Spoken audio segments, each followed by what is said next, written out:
Les dernières élections municipales ont permis d'aborder enfin l'avenir de la France, l'avenir des Français. Les élections présidentielles de 2027. Évitons d'épiloguer sur le problème de l'extrême gauche. Oublions-le. Et envisageons la stratégie du succès pour la nouvelle droite.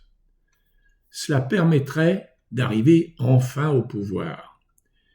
Il existe un problème très largement sous-estimé, ou plutôt sciemment camouflé, qui pourrit la vie politique de notre France actuelle.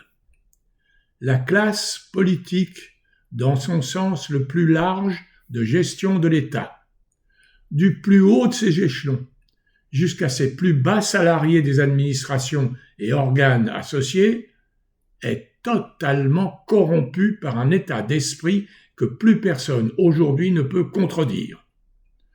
Tout notre édifice étatique est basé sur une corruption, au moins intellectuelle, évidente, mais parfaitement occultée, depuis des décennies.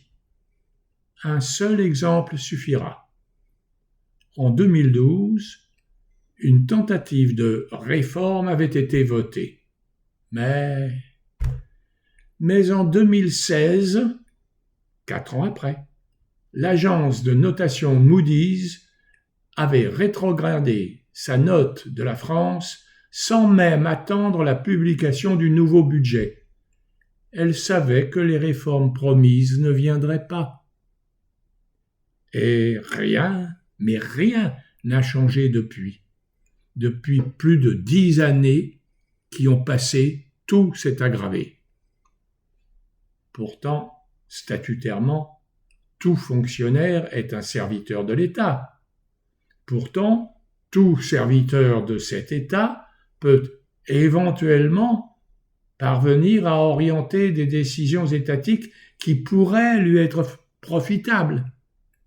En effet, il lui est possible d'être élu sans perdre aucun de ses privilèges, de ses avantages et autres références à son statut ou leur statut.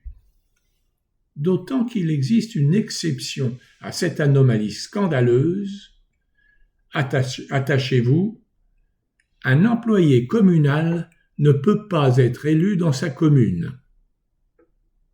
Inutile, une fois encore, d'épiloguer sur l'intérêt d'une telle loi. Donc il devrait être normal de pouvoir la généraliser. Saviez-vous, par exemple, qu'un ancien président de la République a continué à percevoir ses émoluments de la Cour des comptes pendant son mandat de président? Il ne reste plus d'autre solution de sortie si l'on veut sauver la France de sa destruction en cours, qu'un candidat qui a de l'expérience et n'aurait pas peur de s'atteler au sauvetage de la France. Il n'est d'ailleurs même plus question de république ni de démocratie. Le mot France n'est plus utilisé par nos élites. Dernière heure. Hier, j'ai eu le plaisir d'entendre sur une chaîne TV le maire d'une grande ville de la Côte d'Azur qui développait son programme pour la présidence.